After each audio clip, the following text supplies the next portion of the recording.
I'm very delighted today to be here with Stephan Solomon, who is also known as Charlie's Little Corner. And I first heard Stephan talk when he did a small video about why he decided to get involved in the corner.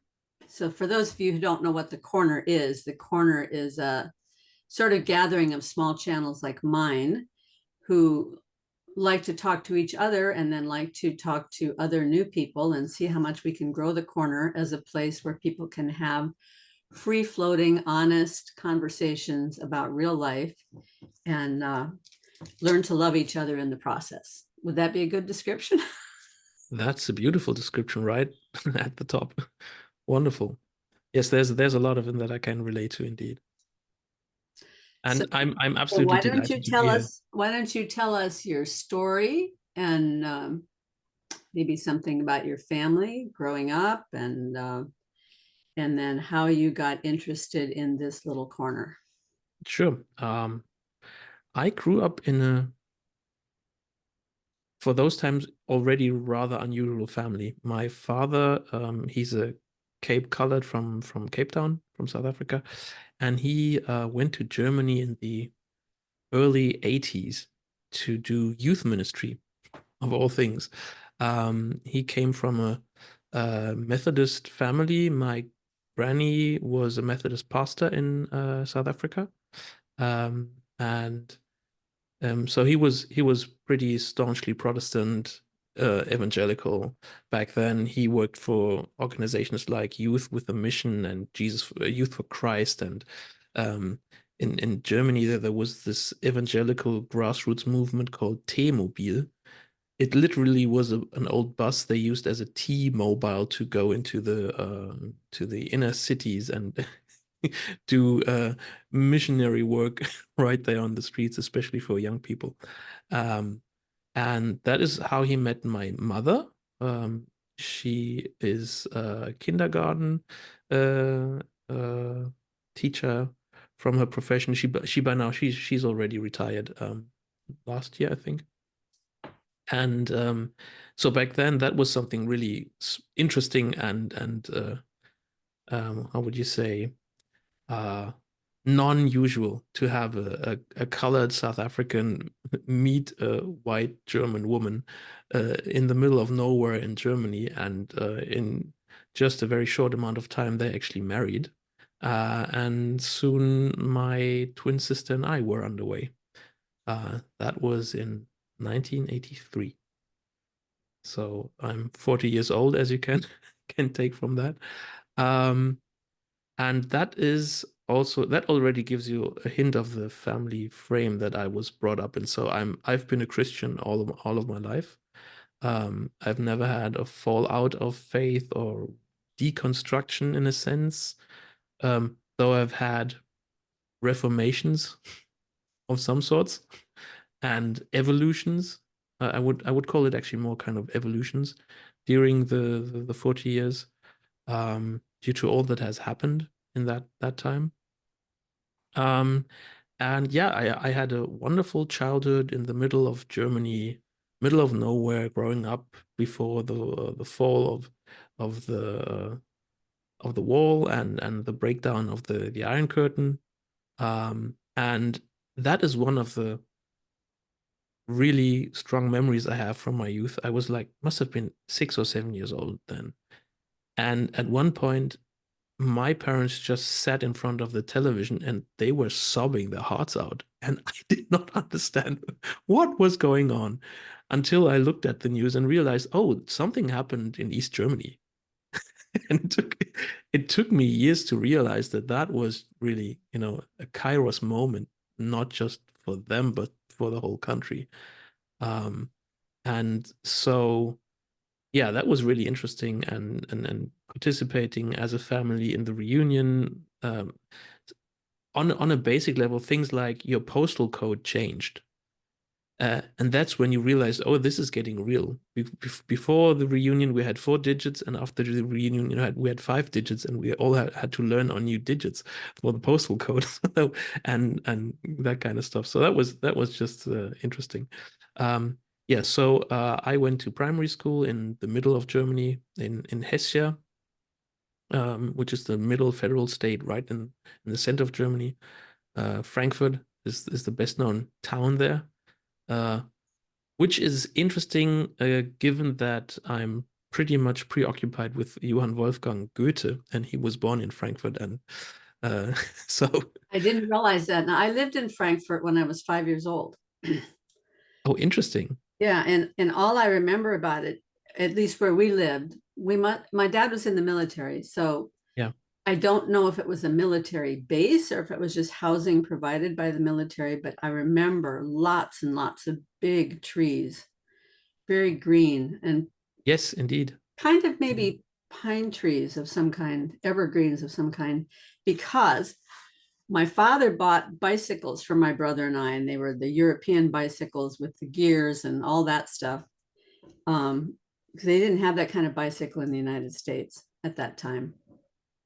We just had ordinary bicycles with no Okay, that's special interesting. fancy stuff on it. So That's these European fascinating. Yeah. bicycles were narrow tires Yeah. and gears and everything. It was, but I'm 5 years old. I don't know how to ride a bicycle.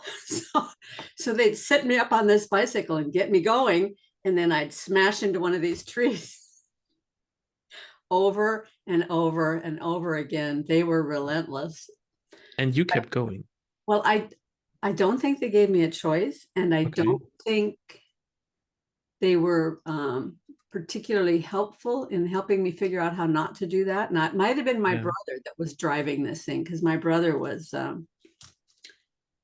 when he was that age, he was not very kind to me. He was 5 years older, and he was determined to be the big boss,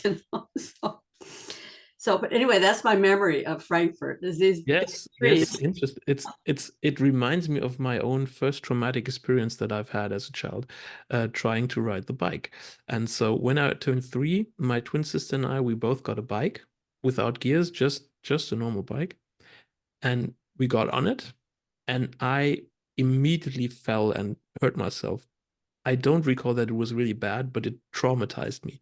Mhm. Um, my sister, she got bruised several times on that day. She fell and she hit her knees and whatever. And after 1 or 2 days, she could ride that bike. But for me, it was like for the next 3 years, I would not touch a bike.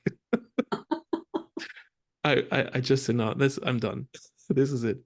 So I find that just really funny that yeah, I don't you think I talking learned about to ride bikes a bike reminds then me. until we came back to the United States, which was when I was 9. Mm. So yeah, I Mm. was probably the same thing. I was pretty traumatized by that whole experience. And my twin sister, she was faster in almost everything. She could swim before I could, and it took me several years after her to be able to swim. And the same with riding a bike. Yeah, but that's 35 years ago. So we're in Germany. I'm going to primary school, and then not out of nowhere, but for me, out of nowhere, pretty much. My parents decide that we move to South Africa because my father had been given an offer to work there. He had already since the late 80s been working for World Vision International, a non-governmental health organization, Christian based. Um, and so they had an office in South Africa. And since he was working for them and he had already been traveling a lot to Africa, though mostly to the northwestern hemisphere, like Mauritania and Senegal and those countries, um, they decided that we moved to his home country and we moved to Johannesburg, and my granny moved in with us, which was one of the biggest blessing I have ever received in my life. To Mm. be able to live with that sainted woman under one roof for several years was just a beautiful experience. So, though she could be nagging, because as a pastor, a prayer at lunch or dinner sometimes would amount to listening to a sermon of 15 minutes. But yeah, it was just a wonderful time with her. Um, I would only later come to realize that that was a very conscious move, both in the sense of moving to South Africa, but also in deciding to move to South Africa by both of my parents trying to keep the family together. Because at that point, their marriage had already deteriorated in a way that just before moving to South Africa, it was already do or die for my mother. And what's and I've listened to some of your story, and so there's something that I could relate to, because as it turned out, in 1998, my father outed himself as openly gay, and I came to learn that that had already almost caused the end of their marriage before we moved to South Africa.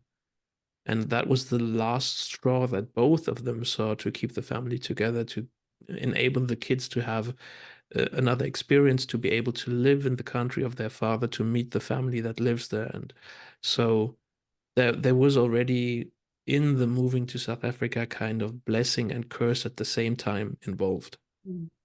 which is a very interesting combination. Um, and so within several months, I think it was on Easter Sunday or something like that. Easter, it might have been Good Friday, of all those days, that he outed himself, and then immediately my mother took a trip back to Germany to her parents. And when she came back, she had already a fixed scheme and plan on how and when to move back to Germany. And so we kids subconsciously decided not to talk about it, but we all knew that we would either all stay with our father in South Africa or move back to Germany with our mother. And though we had been raised bilingual, and were pretty fluent in English at that time, um, we still felt more at home with the German language and with the German culture and our German family. So we all independently of each other decided that we want to move to Germany back again. And within a few months, just shortly after my 15th birthday, we moved back to Germany. And we moved in just around the corner, just like 2 minutes walk from my grandparents, which was also kind of a life-saving geography, because you had the family directly next to us, and we lived in the same town that my uncle worked in and that my mother had been born in, and so there was a lot of connections there already that kind of, yeah, laid the ground for us returning there. And yeah, that's You were basically, 15 years old at that time. So my daughter yeah. was 17 when her dad outed himself as being gay. And so tell me what happened in your heart at that. How did that affect you? There's a specific moment that I've always recalled, and that I I somewhat regret that it happened to me, is that shortly after that fallout, um, I was in a pretty bad mood. I was really sad and full of grief, and I wanted to get some consolation from my parents. So I stepped out of my room, and we had this large stairway. And I stepped out of the room, and at the top of the stairway, right in front of my room, was my mother sitting at the steps, crying her heart out. And so I felt like, oh, I need to take care of her first, which I did. And then I thought, okay, now I've tried to help her with that, and then I move on, and maybe my dad can help me out. So I went downstairs, and then my father was just sobbing his heart out in the living room. And at that moment, something in me snapped. And it took me several years to be able actually to recover that initial moment of grief and work through it instead of ignoring it. But back then, right there and then, I only saw myself as a possible cause of more concern or trouble for my parents, who were already full of grief, that I wouldn't dare to give them even more problems just by stating that I'm right now in need of their assistance. Mm-hmm. And so I became very in Germany, back in Germany, pretty quickly. I became like one of the class speakers and engaged in school life. And every adult that I met said, "You're so grown up for your age." And back then, I took that as a compliment. But today, I see it as a really devastating point in my life, that they saw something in me that shouldn't have been there at that point, Mm-hmm. at that moment. And so when I really realized that I had grown up, I was I felt a double loss. The loss that I had not been able to grieve in the way that would have been healthy for myself, Mm-hmm. and the loss of my youth at a time that I didn't think it had been lost already. Mm. Wow. Yeah. Yeah. That's that is very powerful. And that really resonates. I mean, I can see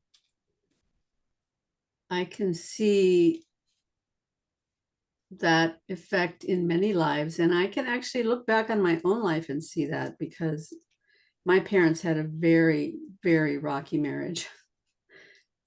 They were married for 47 years when they died, but it was not 47 happy years.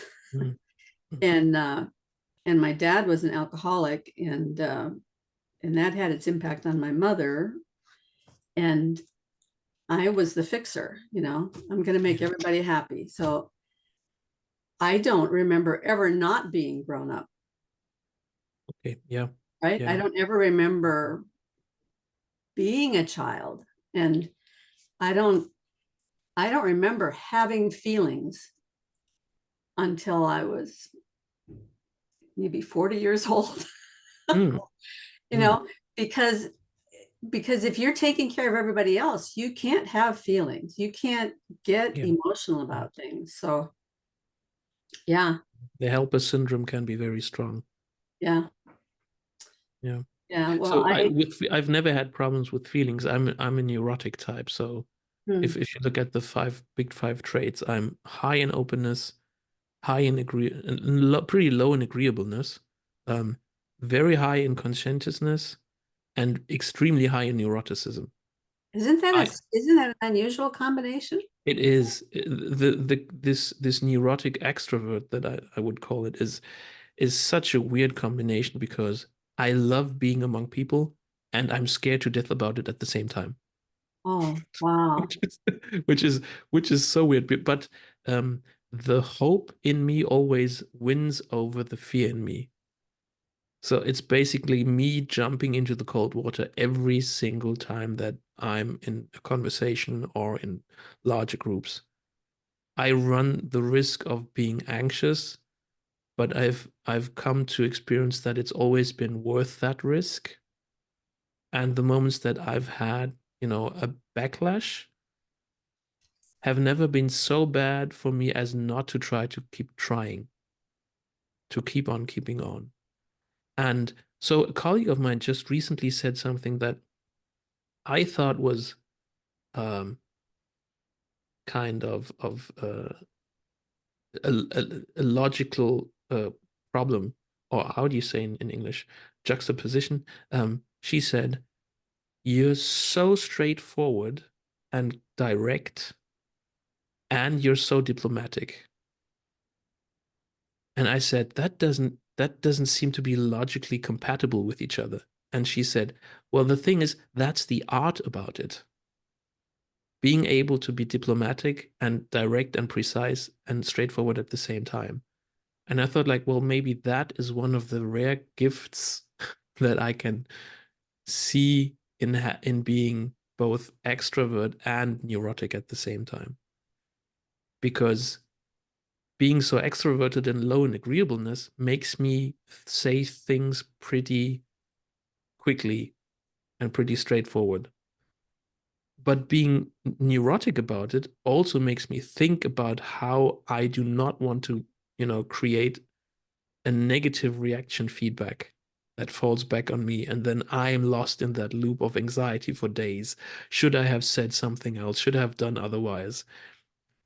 And so this is kind of this dance between those two poles that's that's constantly taking place in my life. Well, so you used the word hope when you were describing why you keep going back into situations with a lot of people. Yeah. Yeah. So you said the hope always wins out. Could you talk more about what you mean by hope? So it boils down to relationships, and it boils down to my conviction that I'm lost without relationships. I couldn't survive a week alone, a month without someone by my side.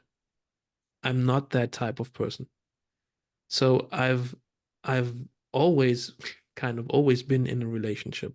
Um, I had my first girlfriend when I was like 13, 14, and that relationship held already like over 2 years, which is pretty long time for that age. And it only ended because her parents broke up and their marriage, deteriorated.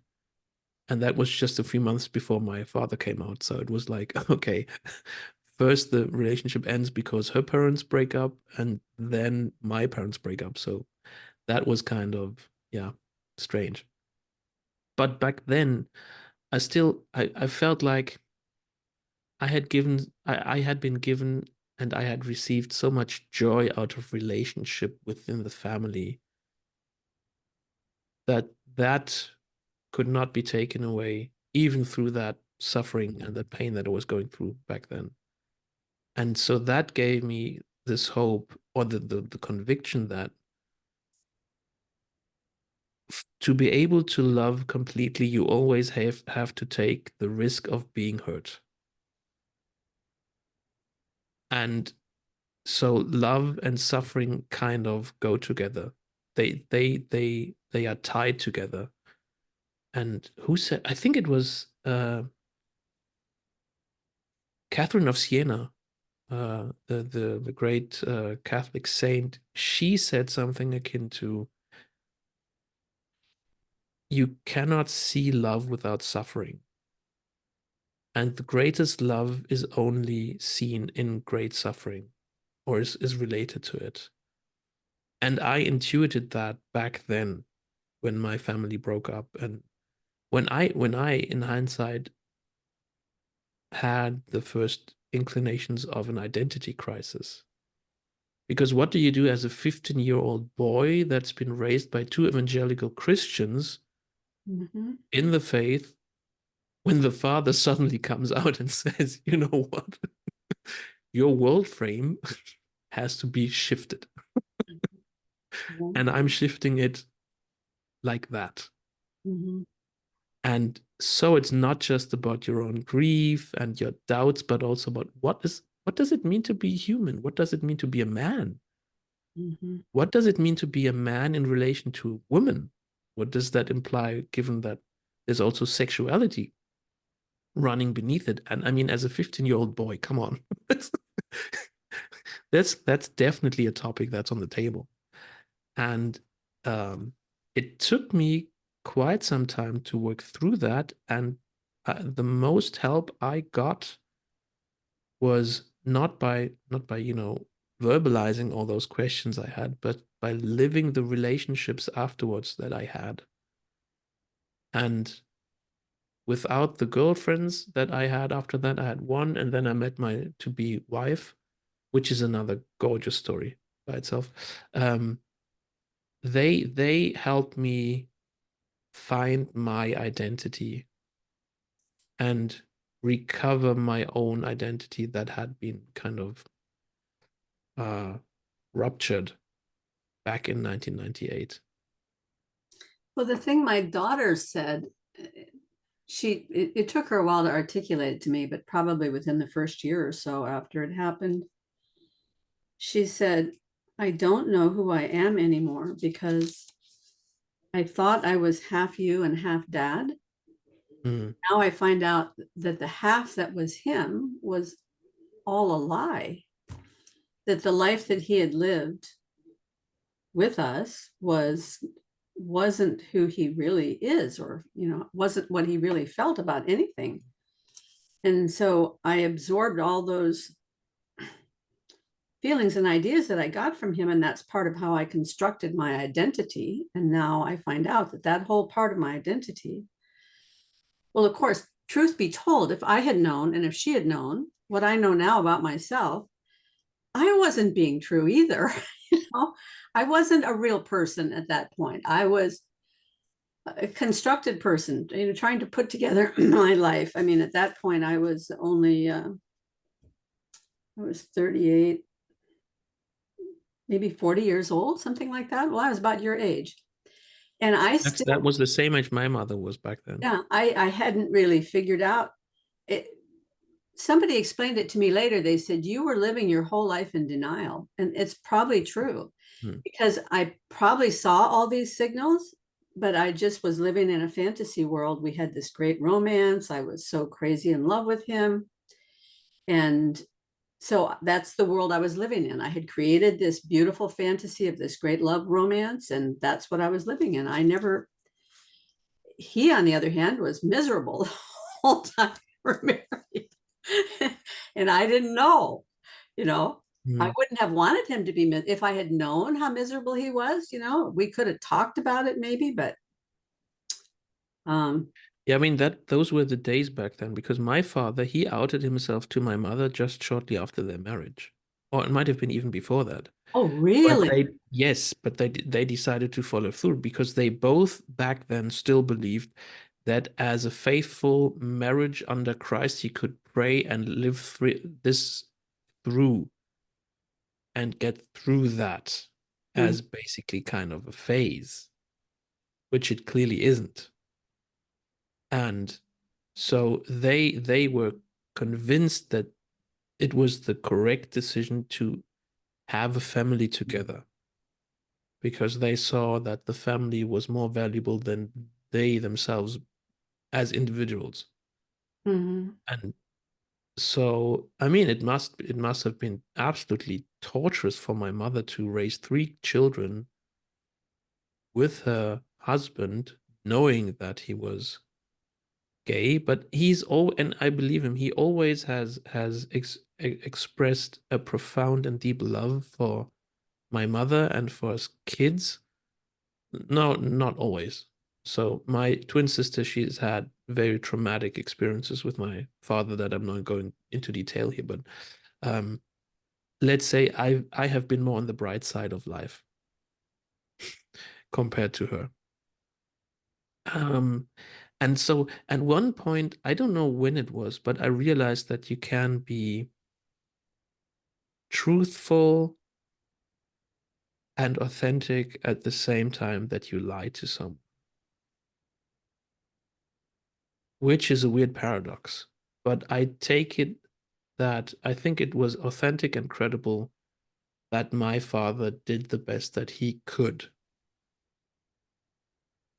but that maybe both my father and my mother, they, from the onset, chose to live under that lie consciously. Mm-hmm. And without that lie, I would not exist.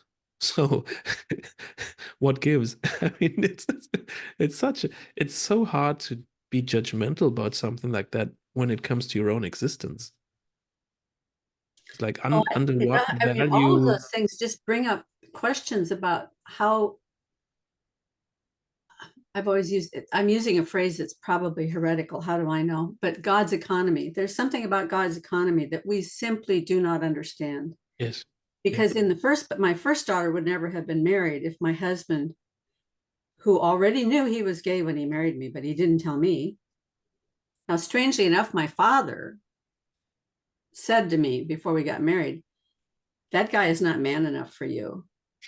And of course, I was very rebellious at the time. And I thought, what are you talking about? You know, I love him. He's gorgeous, everything, you know. But my father saw it. I couldn't see it. So he never told me. But anyway, my first daughter wouldn't have been born if it hadn't been for that. And if he hadn't left me when he did, my second daughter wouldn't have been born. I would never have remarried and have this beautiful 29-year-old daughter that I have now would never have happened if that. So there are these miracles that come out of these absolutely traumatic experiences that it's so hard to understand how that works. So, I mean, I've just come to the place where I just see miracles everywhere. No. Yes. Yes. Yes. I mean, it is miracle in a sense that it's not something that we can rationally expect Mm-hmm. and predict to happen in future.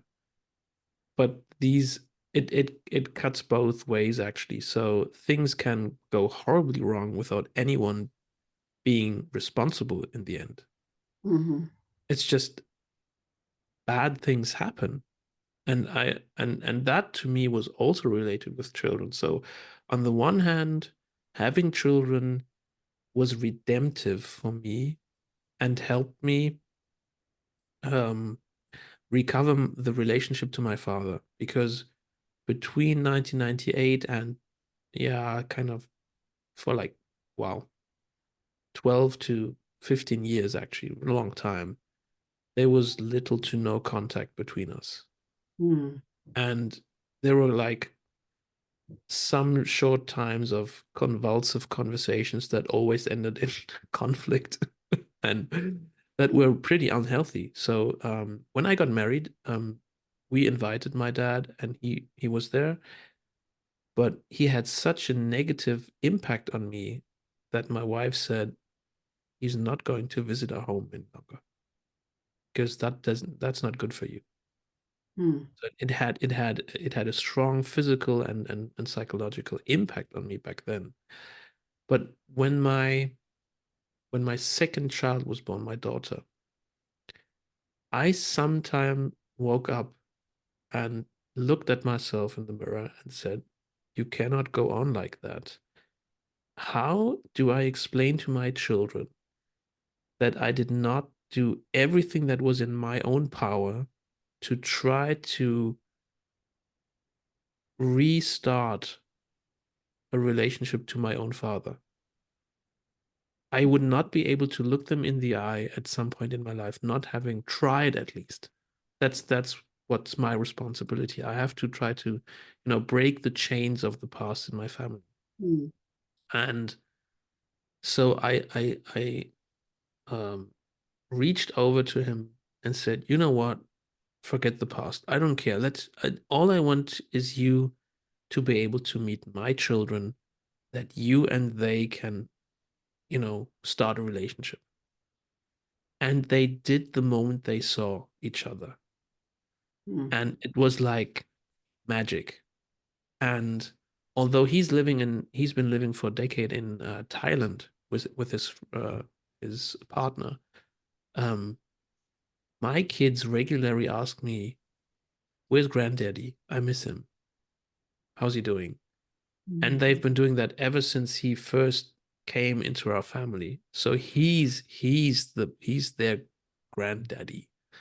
They do have a German grandfather they love, and so that's a second part of the magic. I would not have experienced the redemption and healing had it not been for the family of my wife, because I have parents-in-law that are just I said that to Neil already, and it's and Chad, they are saints to me. What I did not know back then, but I can say now, is I did not marry my wife. I married a family. And that relationship has bonded so intensely that's impossible to break. And so that has saved a lot of my sanity and recovered a lot of my sanity. And interestingly, in South Africa, I think it must have been the year before my parents broke up, we were on a holiday trip in the southeastern area of South Africa, and we were, camping in a hut or whatever. And I had this intense dream of me getting my fiance from university, and she had red hair. And that was not a dream because it was so intense. I couldn't stop thinking about it for like 3 days straight. And I had to write it down. And so I wrote it down on several pages, and that dream paper got lost somehow, which is terrible. But when I met my to-be wife, my twin sister, gave me a nudge and said, "You don't you recall the dream you had like 4 years ago?" And that's where, like, okay, the shades came off and was like, okay, right, my girlfriend has red hair. Okay, right, I'm settled. This is it. We're done. And so I've been together with my wife for don't get it wrong, almost 23 years. And we've been married for almost 17 years now.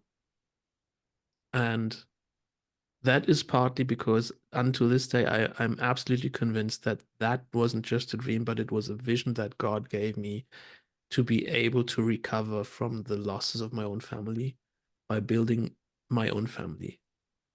And it had to be that girl. It had to be that wife. Couldn't have been any other one. Build hope too, right? The vision Yes. gave you Yes. hope to Yeah. move towards, to believe that it was possible. Yeah. Yeah. Yeah. That's so interesting. And I've related to that in other conversations already. When my parents chose to end that marriage and the family deteriorated, in all that strange situation, I clearly saw the light that marriage should actually shine. So, in a sense, the destruction of the ideal actually recovered the ideal for me Mhm. even more strongly than I would have experienced if I just would have stayed in that ideal. But because I lost it, I realized the value of it and the necessity of it and the importance of it. And yeah, there was this hope in all that darkness at that moment that enabled me to see that. That's so interesting. I really like that. The destruction of the ideal recovered the ideal.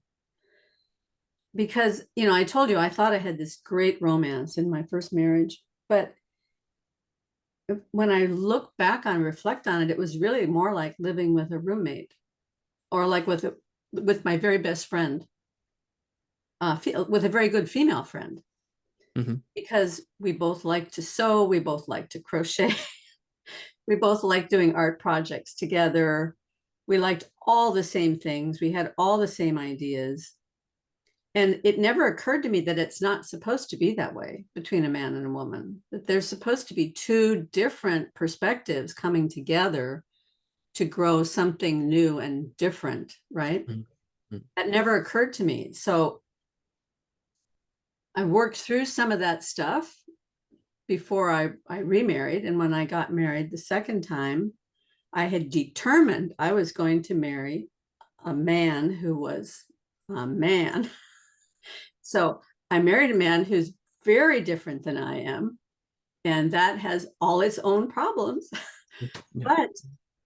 But what we've discovered through the years is that because it's almost like the two different hemispheres of the brain. He's very much more like a left hemisphere and I'm like a right hemisphere. Mm. So Mhm. there's a lot of inhibitory stuff going on between the two. But in the end, when the two come together, you get when we actually can get on the same page together, we get something way better than we ever could have had with either one of us separately. But it's taken years to get to that place. So, I Yeah. mean, for people Yeah. who are married in a situation like that, I say don't give up, because I would say even the first 15 years of our marriage were really challenging. But ever since then, we've kind of grown to understand what it takes to really put into a marriage. And it just gets sweeter all the time. I mean, we Yeah. still have Yeah. challenges, but Yeah. I'm so thankful that we didn't give up after 5 years or 7 years or 10 years, which could have been easy to do. And that also ties back to all we've been talking about until now. It's the to keep on keeping on. That seems to be an important pattern of reality. It's not to drop out too early and not to give up too early just because the suffering we experience is almost unbearable to handle. And you can have those experiences of unbearable suffering at many points in your life, and they do come. They are just inevitable. Um, my wife and I, we went through one of those traumatic experiences with our first child. She was a stillborn, and only very late in marriage did we have a diagnosis of that rare disease that she had. We didn't even know that our daughter was sick until we had a control date at the doctor. And in the beginning, he was joking, and suddenly he became very silent. And that's when we knew something was wrong. And so he sent us to an expert, a professor in Munich, and we went there the next day. And he did his consultation and his studies and kind of stuff. And he said, I have to tell you that your child is suffering from thanatophoric dysplasia. Now, I've been versed enough to know that Thanatos is, is the god of death. And so receiving a diagnosis that implies the inevitability of death for your child is such a traumatic experience that it's suffering that's almost unbearable. But my wife and I, through going through that situation, we experienced an unimaginable moment of hope after uh, the burial of our daughter, which was a ceremony with many parents that had suffered similar stories. I think we were like 10 or 12 pairs of parents that had gone through some kind of experience with premature death and that kind of stuff in the last half year or so, and we all had the same ceremony. And after that, my wife and I talked and said, both independently of each other, that we felt that God had actually opened our hearts even more to having children than before that experience, which is another case of the destruction of the ideal recovers the ideal. And so we soon afterwards we had our first son, Matis, which we learned later on is a short version for Matthias, which is Hebrew for gift of God. Mm. And so names have always had a very strong meaning for us. We gave our firstborn child, our daughter, we gave her the name Leah. And Leah is also Hebrew. And what we did not know back then is that her name translated properly means something akin to the one who has suffered in vain. You just can't make those things up. It's just amazing. Um, and so we are absolutely blessed to have three wonderful kids, and we're still together through all this. It tied our relationship even more together, um, and yeah, so that that is just all the precursor to how I actually got into this little corner. It's just a short. Before we get there, though, you said that meeting your wife was a magical thing. Is that, were you referencing the dream when Yeah, you said that? yeah, yeah, Okay. Okay. So we got that part of the story then. yeah. Okay. Yeah, and so exactly, we got that part, and this was so interesting because we had my wife and I, we both had a friend, and she celebrated her 18th birthday, and we met there, and we talked the whole night through. We only had eyes for each other, and we didn't care about anyone else, and we talked and talked and talked and talked, and it took us months to realize, okay, there's more to that, but others around us saw that already. They knew, okay, this is there's something developing there. Yeah, so that was really magical for me. And I want to get back to what you said about you chose a man that is diametrically different to you, um, consciously. I've only through experience of many years with my wife come to realize that interestingly, I do have some aspects that are more feminine than her. Mm-hmm. And so I've come to realize that there's a healthy oscillation between masculinity and femininity within each and every one, Yes.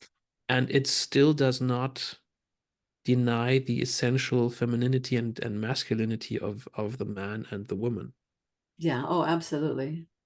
I think And I'm quite a bit more masculine than a lot of the women that I know, mm, but I still feel like I'm completely a woman. I mean, you yeah, know. and so this is my twin sister. She's also more kind of a sportive tomboy, you could say. But she her her what's it called? Her psychological advisor. Um, he asked her if she really believed that she was a woman, and she was absolutely shocked by that question Hmm. because he implied that she might actually be kind of transgender or homosexual or anything of that kind. And given her own family history, she was absolutely convinced that she is a woman and she does not have feelings in that sense. Mhm. And yeah, so you can see that part of the crisis that we today have is that there's too much um, breaking of the poles. So you have femininity and you have masculinity, but instead of keeping the cosmic dance between those poles, what's happening is that we try, or the society tries to collapse those into either or, which is toxic at the end. Because I'm strongly convinced that men have general traits, women have general traits, but I mean, there are differences. But those differences are mostly on the fringe. On average, Mhm. I'm still pretty male. On average, my wife is pretty female, but there are certain specific moments and experiences and traits that are much more feminine and much more masculine.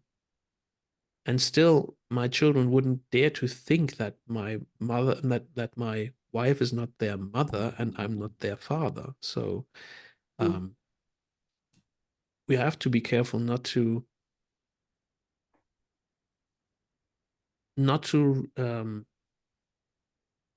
repeat puberty in adulthood. And part of the current discussion taking place in society is we've forgotten what it means to go through rites to become adults, and we've become stuck in puberty. And that loop has been going on for decades. Well, yeah, I mean, absolutely. When I was growing up, of course, I'm old now, so I was in junior high and high school in the 60s. Oh, wow. Yeah. And it was perfectly normal. Daytime. Perfectly. We had a lot of dances at school. We'd have a dance probably every Friday night at school. I don't know. We had a lot of dances. And the boys were always shy about asking the girls to dance. So the girls would go out and dance with each other on the dance floor because we like to dance. You know, the Yeah. boys would all stand around looking. Yeah. It was Hasn't nothing changed very weird. much. There was nothing weird about that. Yeah. And when we were in junior high, girls would often hold hands because we were friends. There was nothing weird about that. But nowadays, people take that and they crystallize it somehow that, oh, this means that you must be more Yeah. attracted to women than Yeah. you are to me. No, Yeah. it's a normal developmental thing that people go through. You have these friendships that are very important to your development. And yeah, and we're going back and we're replaying that. We're trying to destroy our own history. And now we're trying to take that same developmental thing that everybody goes through and trying to put a new lens on it and saying, oh, it means something completely different than it has meant for Yeah. 10,000 years, right? Yeah. Which again is a typical move for adolescence. Mm-hmm. You have a thesis, then you have the antithesis, and then at some point, growing up and becoming an adult, you have a synthesis of some sorts. And so, in a sense, we're still in that antithetical phase Mm-hmm. and have not reached the point of synthesis that actually is able to recover the tension between thesis and antithesis. And so, I've come to appreciate the thought of polarity much more in the last months, thinking those ideas through, because there's beauty in not trying to dissolve either pole, but try to keep the tension between those two. And that is something uh, deeply non-verbal. It's not propositional. You cannot talk yourself into keeping that tension. It's like dancing. the moment you start to think about dancing, something goes horribly wrong. You step on each other's foot. So that's not a good idea. It's more like the musical improvisation that you have through muscle memory. And that is something we have to recover, actually. And I think one of the problems with this little corner in general is that even though we are high in openness, um, and even though we love forgiving trust in the conversation with each other, so it opens up space, it's bound to language. We're stuck in that language frame. The only medium we have is our language. But to recover an optimal grip on reality is not, I think, not through language in the long run. Mm-hmm. It has to be non-verbal. It has to be something more primordial than language, because language is pretty late in the development of humanity. Well, when you just said now that polarities cannot really be articulated with language, this is the problem that I have had for 4 or 5 years right now, trying to find a way to articulate the picture that I have in my mind about how the process of art works with all these polarities. Yeah. Because the minute I start to articulate it, you lose the picture. But there's something so it can only be embodied. It can only be embodied through the process of doing the work of having the idea and then trying to bring it into reality through this process of making choices. And every one of those choices is not a choice in one dimension, but it's a choice in the dimension of all the polarities at the same time. Mm-hmm. Every choice you make is governed by probably dozens, if not more, of polarities. And each axis, each polarity is a different axis, and you're at a different place on each polarity, like maybe at any given moment in time, I'm 65% female and 35% male, and I'm 25% angry and 75% satisfied. And, every single polarity that's happening at any given moment in time is this conglomeration of many different things that you're making a choice towards that thing. And I think that there's some kind of matrix like that lies underneath the laws of physics, so that every choice that can be made in physics is constrained only by that matrix of possibilities, and all those possibilities are these polarities meeting at different places in time, right? So I don't know how to put that into words, but I can certainly see the picture. Yeah. And I start trying to put it into words, it turns into this kind of, I don't know, bowl of oatmeal or something. But anyway. I mean, it's a consequential development that if you look at Wittgenstein, he had his Tractatus was a purely propositional language model. And in later time, he actually became a mystic. Because he ended his Tractatus with the sentence, what you cannot speak of, you have to be silent about. Worüber du nicht reden kannst, darüber musst du schweigen. And that was actually the end of his language philosophy and the beginning of his mystic experience. So didn't end well, did he? Oh, that's a question if any philosopher ended well. there's a That's website that's called Death the of only thing I Philosophers. remember from college philosophy is that once I started learning that all these guys didn't end well, I quit listening to anything that went on in the class, because I thought, why would I want to go down that avenue, But so it is with so many artists as well. And so that's also yeah, one could ramble about that probably as well for a long time. But anyway, you were going to tell me how you got into the corner. Yeah. Oh gosh. Right. So back in 2019, I was already under severe stress in my life and in work, and turns out in hindsight I had severe health issues as well that went unnoticed for too long a time, and so a bacterial infection could make its way through my body and uh, cause some trouble. Um, and so I went to the chiropractor and physiotherapy and that kind of stuff, and I was like all tense. And out of the blue, uh, that therapist said to me, I don't know if you believe in something divine, but if I may tell you something, I think you need to recover your connection to the upward, to the transcendent, to the divine.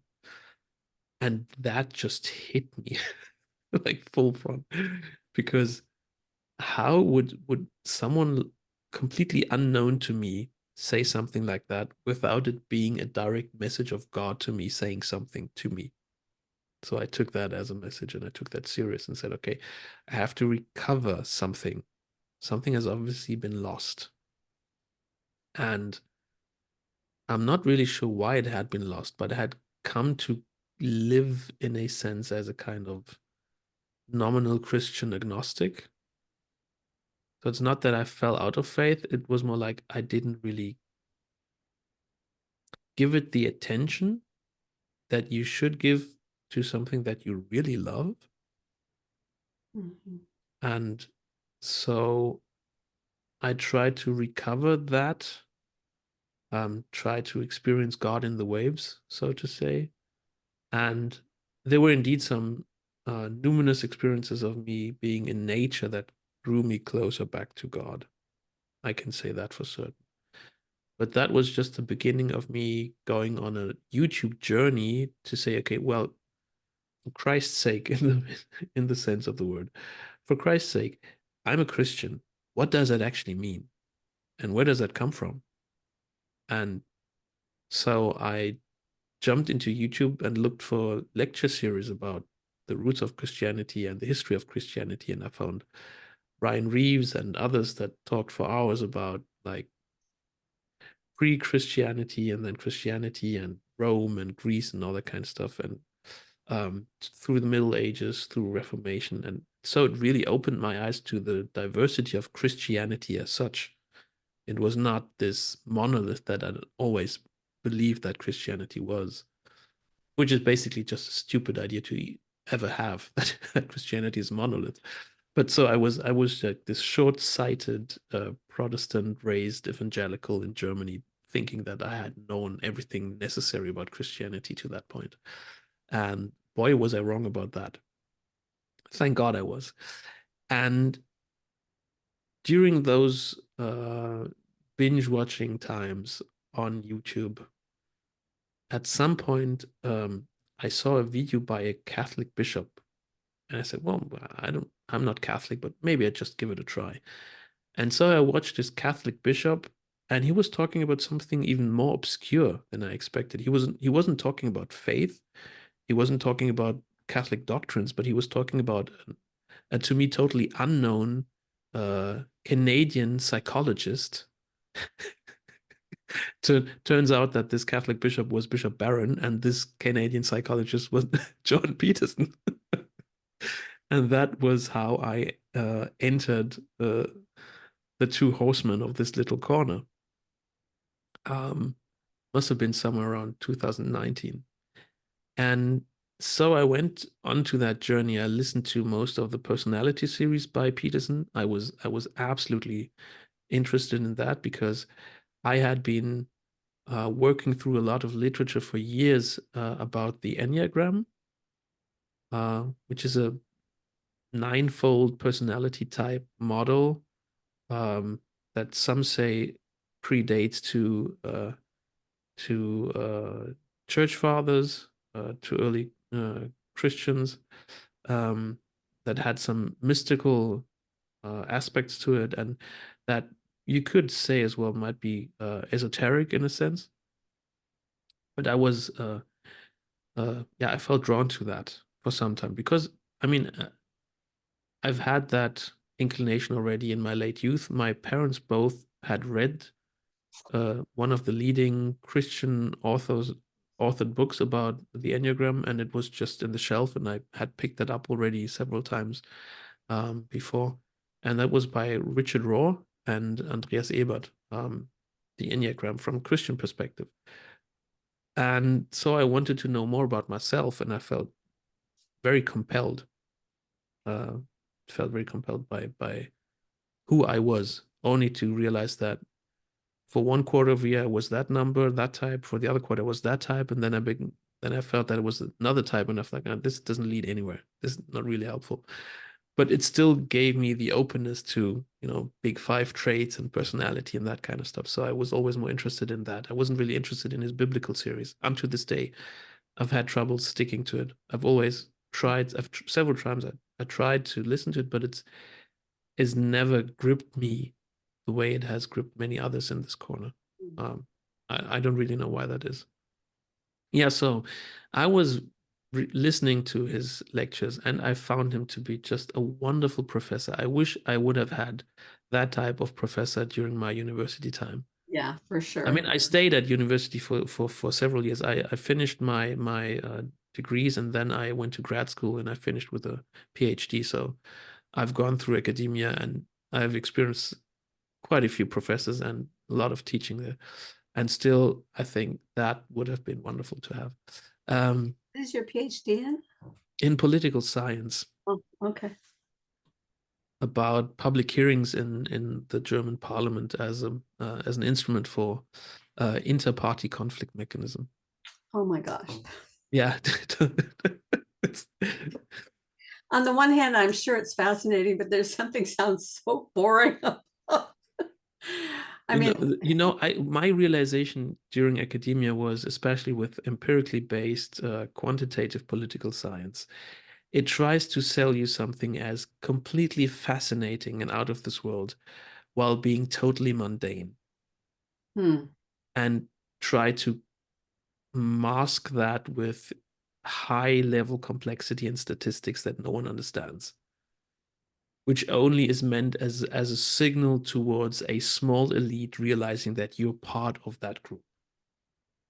So there's a clear in-group, out-group distinction that's running underneath that scientific communication there. Yeah. No, I mean, that's an excellent assessment of that, because when I was right after I became a Christian, I was approached by some Republicans, from the Republican Party. My former boss, who was a lawyer, approached and said, "Would you be willing to run for state representative in the state of Iowa?" And he said, "I'd like to add financial support to your campaign." And I'm like, why would they be asking me? It sounds so boring. I was mildly interested in the national politics, because I felt that was where all the big decisions were being made. But state politics just seemed so utterly boring to me. They deal with transportation, and they deal with fixing the roads, and it's like boring, boring, boring. But I prayed. I was a new Christian, so I prayed about it, and my husband and I prayed about it, and it would mean that I'd have to live at the Capitol part of every year. I'd have to be away from the family, but we prayed about it, and we felt like we got a pretty clear signal that yes, this was something I should do. And the campaign was miraculous on every level, because I was running against someone who had sat in that seat for 4 terms and was running unopposed. If I hadn't entered the race, he would have run unopposed. And I only had 2 months in which to campaign, because they brought me in at the very last possible day. Wow. Okay. And just in time. Just in time. And I won by 266 votes. So it was a very small margin. And so I was confident that's where I was supposed to be. And it was an absolutely amazing 2 years. It was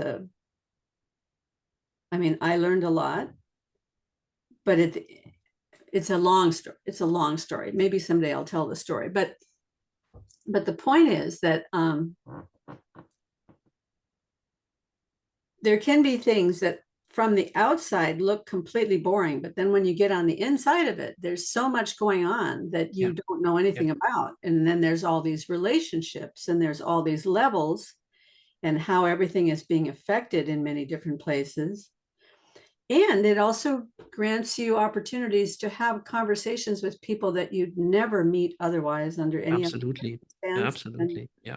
And oftentimes that opens doors to talk about Christ. And I had Mhm. some very interesting conversations along that line. And, you know, a lot of things happened. So, but at the end of it, I also really I felt the insight that laws do not change people. And the only way that people ever change is a one-on-one relationship with somebody Yes. else. And Yes.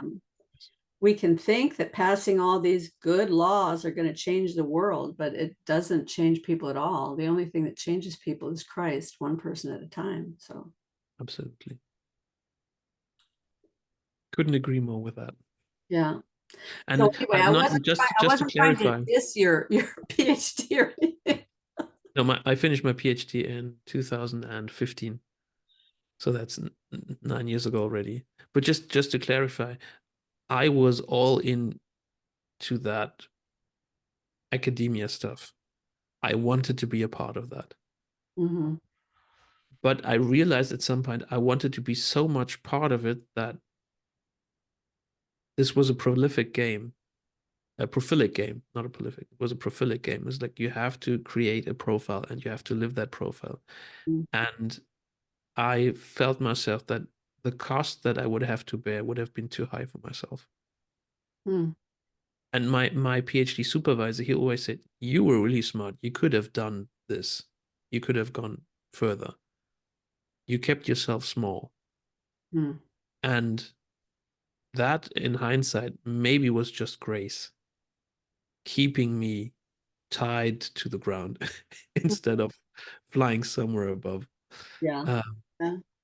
and I mean, I had been the situation with our stillborn child, my marriage, that I had already been married when I entered into grad school, which my PhD, which my main supervisor, he couldn't understand at all. He at one point said in some session, well, it's pretty unusual that people are married during PhD because you should focus only solely on your PhD and your academic career and that kind of stuff. And people usually only get married by the time they're like postdocs or like assistant professors, whatever. And I said to him, so do you imply that I should end my marriage for the time being?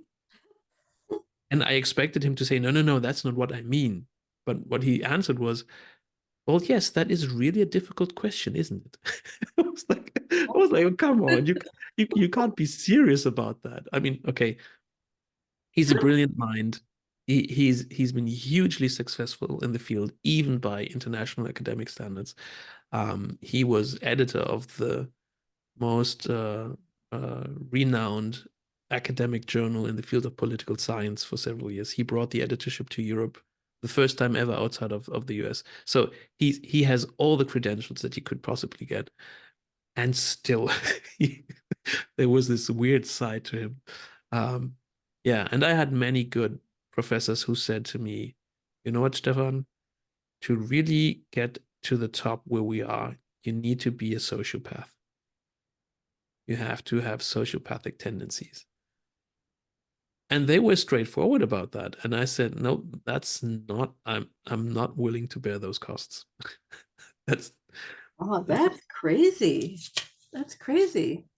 and I mean back then, even though I may have been partly agnostic or partly nominally Christian, I still had this heresy alarm running inside my mind. And at several points at university, I felt that I was being part of a secret club or kind of a cult where Mm. you had to follow some implicit rules and do not break certain taboos because otherwise, if you did, you would be, called on it. And That's that hideous strength. I mean, that's the whole yeah, plot of that yeah, hideous strength, right? yeah. Did you feel And like Mark stuttered? Had you read the book at that point? no, I didn't. I Oh, mean, I was raised on Narnia. Mm, That is one of the early childhood memories. My father, he read all the 7 books to mm, us. And whenever we wanted, he did that over and over again.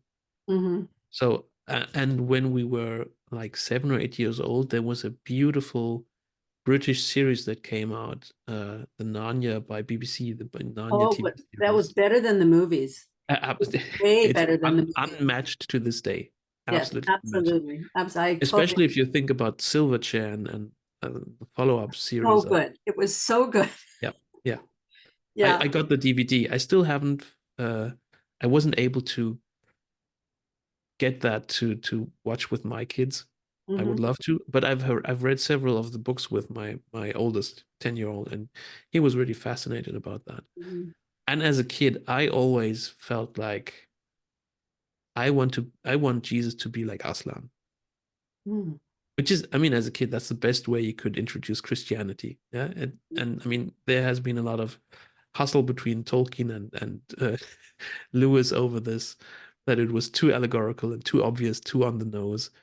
But to me, it was absolutely magical Hmm. because Aslan is not present all the time. He's mostly absent. Hmm. But when he comes, he sets things right. And Hmm. that was my hope that I've always had, was like, okay, Christ is not always visible and not always present, but when he comes, he's going to set things straight. Hmm. Don't you mess with him. And so this has also been a tension with me growing up, like, okay, all those evangelical Christians that call to Jesus as if he's a romantic poster boy. And I've always felt like, no, no, no, no, no. He's the one. When he comes, I'm going to bow down and not look at him because I'm absolutely in fear of looking at the light. I don't want to be in that, oh, Jesus, I love you. I want to be on my knees. And that's just another part of that story. Yeah, so where was I? Um, You were talking about how you ran into Bishop Barron and then Jordan Peterson in the yes. personality series. So this is where another part of our family story comes in. Um, we've had by then already had 2 wonderful, beautiful, healthy children. And my wife and I, we were struggling about the question, do we want to have another child? And by that time, we were painfully aware of the possibility that things could go wrong because they had gone wrong in the past already. And so we were in a kind of place where we asked ourselves, do we want to push our luck? Or do we want to put trust in God? And so we were also in prayer about that. And we felt that, okay, even though we have doubts, for whatever reasons the doubts were there, um, we want to continue. We want to have another kid. And God had always told us that we can we can have as many children as we want. And so we were kind of shocked because we were prepared for like having one another child. But then my wife, she turned pregnant and uh, she had twins. And that was a shock for both my wife and myself. We didn't know what to make of it. We had 2 kids. Now, how old were they back then? I think 7 and 4. And we both were working full time, or at least she was working part time. I was working full time, and we were absolutely unprepared for having twins because we felt that our life that wouldn't have fit in. It was like cramped already. Everything was cramped, space and finances and family, all that together. And so we were really shocked, not in a positive sense, just dumbstruck by that. Um, and we wondered what is going on. We thought that God would say, this is only as many kids as you can bear and you want to have. And how do we deal with twins? But then her doctor said, oh, I wouldn't be so sure about that. Let's wait for another few weeks because with twins, many times nature takes charge. And so within 2 weeks, my wife went to a control appointment and the heartbeats were not recognizable any longer. Mm. So that was 2 weeks of just intense anxiety that ended in an even worse result. And so she had to undergo minor surgery because of that. Um, and she had experienced that already with the first child. And after that, she said, I'm done. This is over. I cannot bear it any longer. And I, at that point, said, I'm behind you. I'm with you with any decision that you make. You have been willing to go through 4 pregnancies already, uh, or 3 pregnancies with 4 kids, of which we have 2 healthy children. So be it. Then this is done. And her best friend, she said to me, you know what? She might be saying that it's over, but I wouldn't take her for granted for that. Just wait a few months, she'll come back. And out of the blue, in the early, yeah, I don't know when it, I actually don't really recall when it was.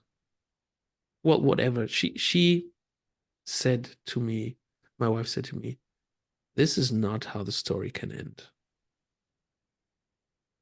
And we've had this uh, poster hanging in our front porch for years now by Oscar Wilde.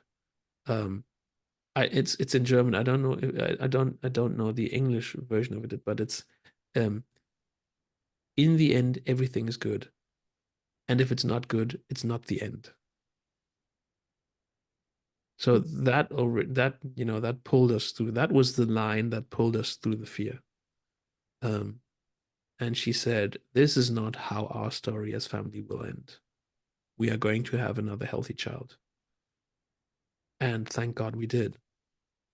And so when she was pregnant, that was right at the beginning of the pandemic in early 2020. So she was pregnant. She was suffering from morning sickness. Um, I was 100% in home office.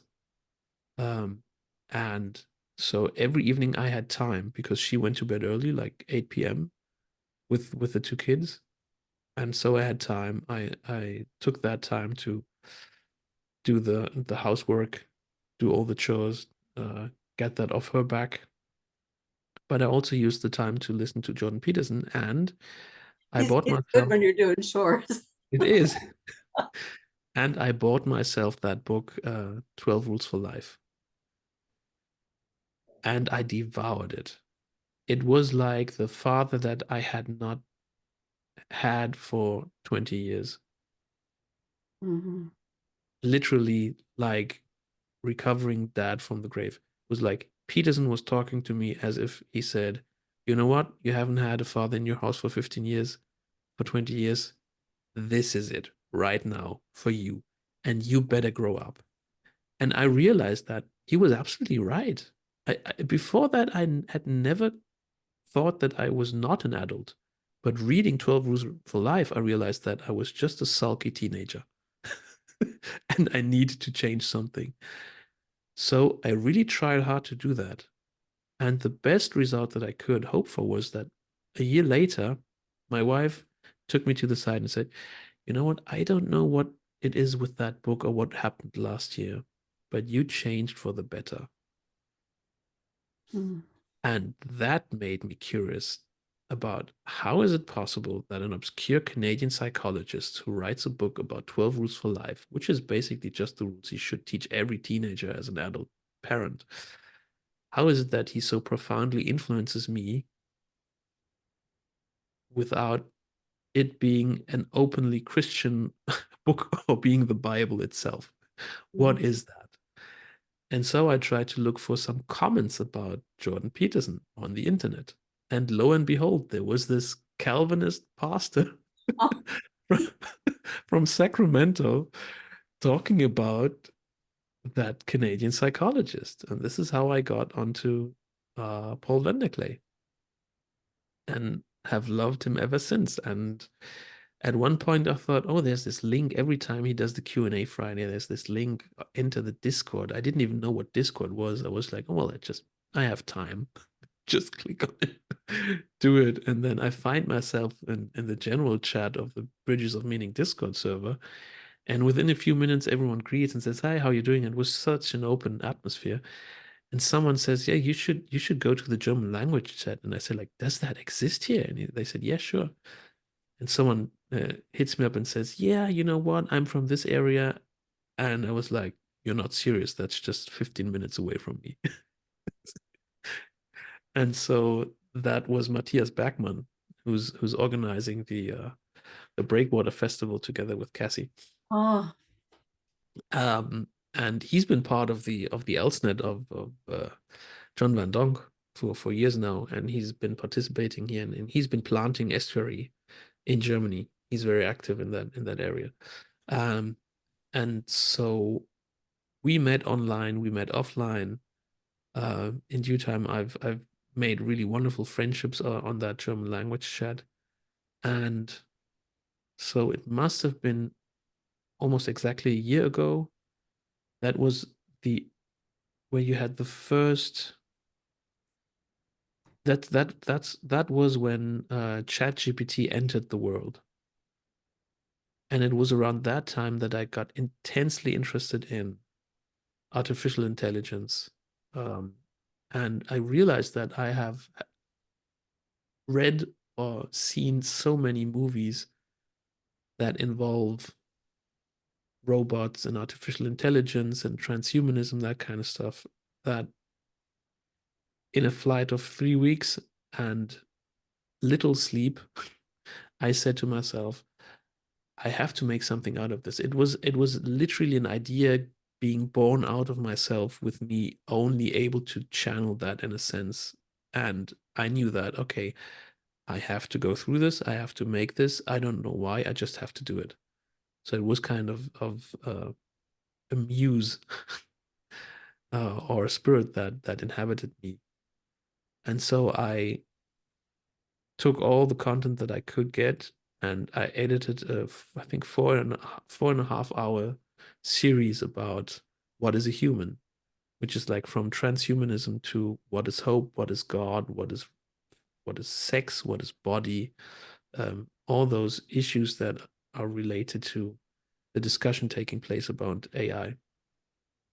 And I thought, now what do I do with that? And was a video? obviously, This was a yeah, video that made? that's a video essay consisting of 9 chapters. And the best way I could get that out of myself was to edit it and post it on YouTube. And so I did. That's how Charlie's Little Corner Oh, okay. sprang Okay. came to be. And so that was the initiation of Charlie's Little Corner. And since then, I've done a few conversations in German. I've done also a German long 3.5 hour comment on contemporary politics in Germany, which got really good feedback and some good comments. And apart from that, I've been participating more in conversations in the corner, but not creating as much content as I would like to. I've been working on a Goethe podcast for several years now, and I've been able to just finish one episode that came out last Christmas. Um, and I mean, that's all Goethe. It's Oh, just thousands of pages about Goethe, not the primary source, but secondary sources. Um, and I've come to really, really appreciate Goethe, because he's a universe himself. He's a continent that if you step on the one side, you haven't seen anything of it, and it will take the rest of my life not even getting half of what I can learn about him. And that is you said enough you for me already to made keep going. you said you already made a video about Goethe? I made a podcast episode about the early years of Goethe and some aspects of his life. There's so much more to him. It's impossible to reduce it even in 1 hour to Well, get to the sometimes basics I of it. run into just a a quote here and there from Goethe. I think it might have even been when I was exploring Barfield. I think Barfield Yeah. has some quotes from Goethe. I mean, it just blows me away. The insights that he had about biology Yeah. as long ago Yeah. as that was. And If you look at his metamorphosis of plants, or if you look at his color theory, which is already a phenomenological study on, you could say, consciousness actively participating in creating color in the mind, which today we know is part of color. It's not purely physical in the object.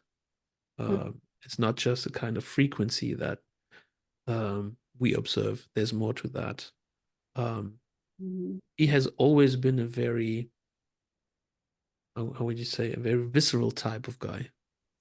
He experienced everything through the body and with the body, and he saw his eyes to be his most important sensory instrument of the world. And he has diary entries of his Italian journey, which are just astonishing for the mere fact that he can say something with a sleight of hand about, you know, this aspect of a stone, of a geological formation, of a plant, of the clouds in the sky that no one of us would take notice of or care about. But he was open to everything of that, and he was able to put that into words that are not just truthful, but that are poetically beautiful. It's Mhm, unimaginable how many qualities come together in that one man at mhm. the same time.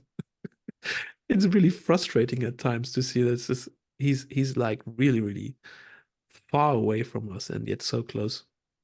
Well, I'm super excited that you're doing that, because when I first ran into some of these things that I was quotes that I was seeing from him, I thought I've got to do a deep dive into this guy, but then I have to do a deep dive into everything. So Yes. I Yeah. get lost. And just trying to keep up with the people that I talk to on my channel, I don't get a time to do the kind of deep dive I'd like to do into anybody. But now that you're talking about him again, I'm going to go back again.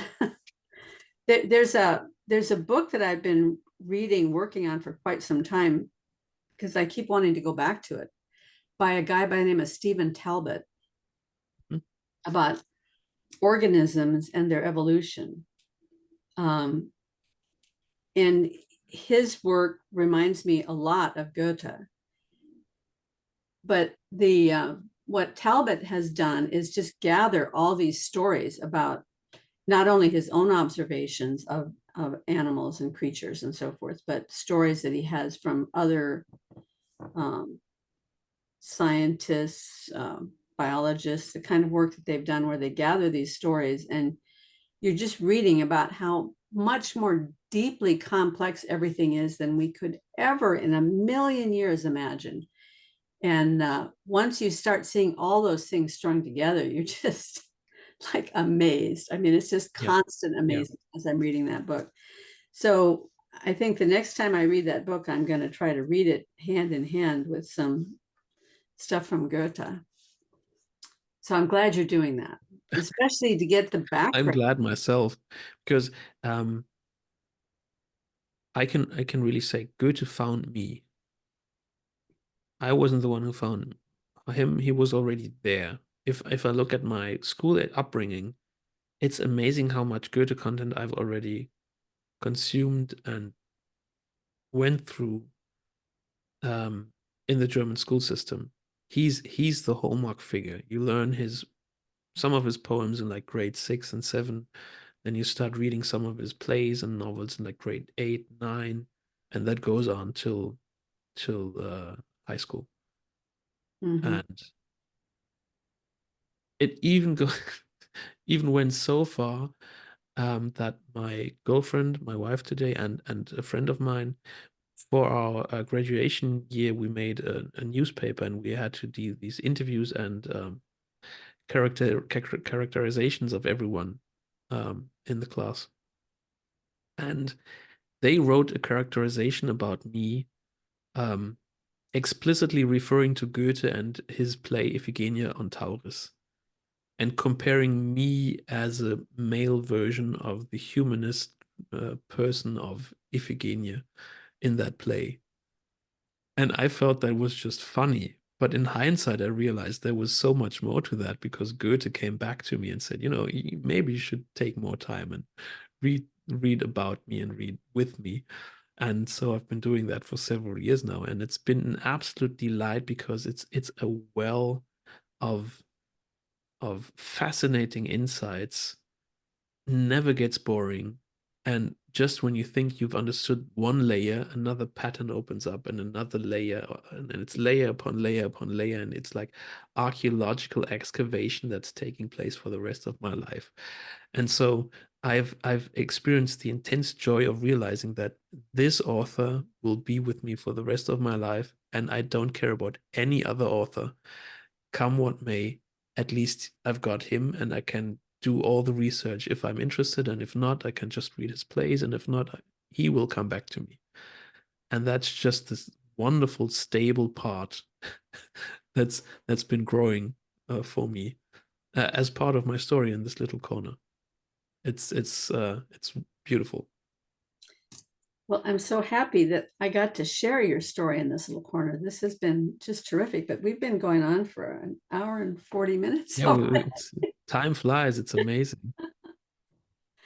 Yeah. So, is there any last thing you'd like to say before we wrap up? Or do you have Um, any questions? I want there's a bit, and I first of all, I really want to thank you for the work you're doing, because I think you perfectly embody part of why this little corner works.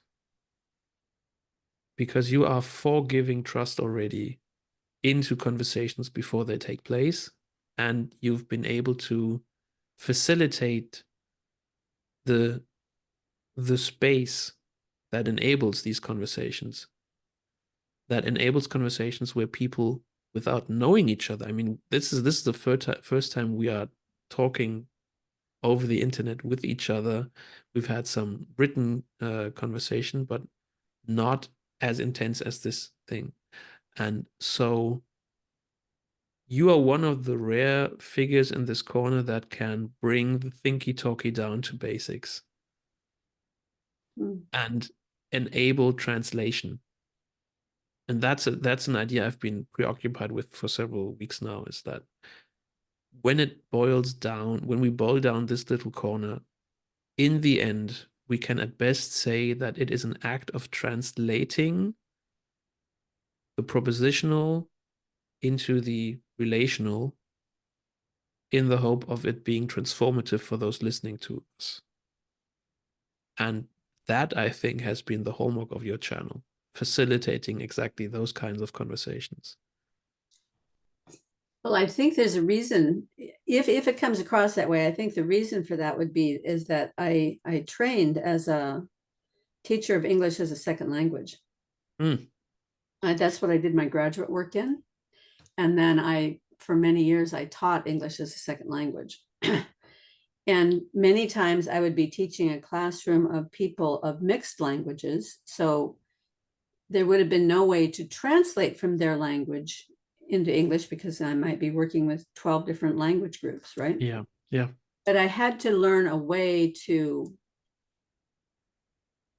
speaking with one non-native speaker, hearing what they're saying, and then translating that so the other non-native speakers could understand what that person said, but through the lens of English again. And I noticed in my real life relationships that it also affected the way that I communicated with people, because Mm-hmm. I found myself always trying to bring things down to the lowest common denominator, not in a bad way, but in a good way, trying to make it Yeah, accessible. yeah. And when I was a missionary in Japan, I was very conscious of the fact that the translation of the Japanese Bible into English was done by people who were well-meaning, but they didn't understand about making it accessible to English speakers. Mm-hmm. So, and translating the English Bible into Japanese, same way, because they made a lot of things honorific that should have been just straightforward friend language.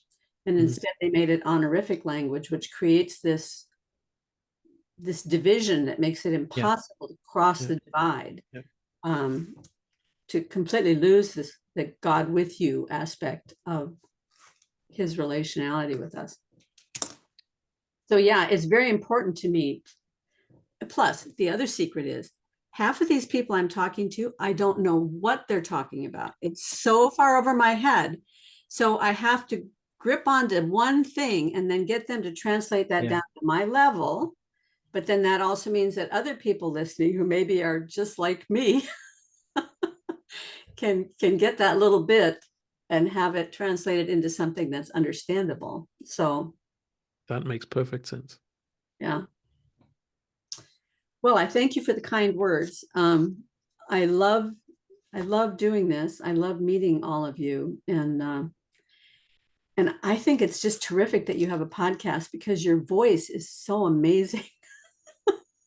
You think so? That's wonderful. Yes, I love I'm your always accent. estranged. I mean, it makes everything you say sound not only very smart and elegant, but kind and meaningful because you have this beautiful voice and accent and everything. So Thank you.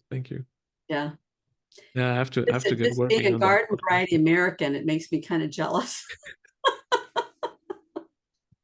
Hard work as a German, not to sound like the classical German English. This is not what I want you to know about me. Thank you very My much. God. No, just kidding. Well, it is true. I mean, all the TV shows that we ever watched about, the Germans when I was growing Yes. up, it was very much the stereotypical. Of course, what else? I Yeah. mean, there's truth in stereotypes. Which I can speak to a lot actually because I work in a field that has many stereotypes. Well, maybe we can get together sometime again and you can talk about your work and what goes on there because I would love to because I think that might actually be really interesting also to part of your audience. So just as a background, I'm a special envoy for refugees with background in trauma and torture, and for refugees with sexual identity. So people fleeing from countries that put draconian laws on homosexuality, female genital mutilation, all that kind of stuff. So it can be gruesome, but at the same time, what turns out to be really, really important is narrative facilitates healing. And part of that process that I'm working in, I'm a federal officer for the Office of Migration and Refugees. Part of my job is listening to stories. And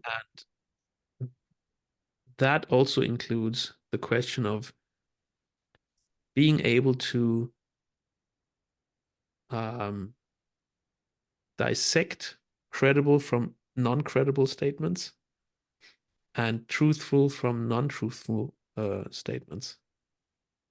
So there's a dearth of questions and thoughts going into that whole process involved with narrative, with credibility, with validity of statements, with truthfulness of claims, and with the effects that traumas can have on recognition, on memory recall, which I think is not just for refugees a hugely important topic.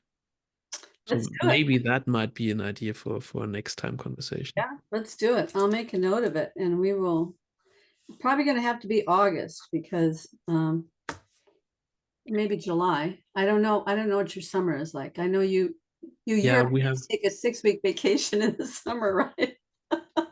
Schools do, yeah. I don't have 6 weeks off, but I do have a few weeks off in July and in early August. So yeah.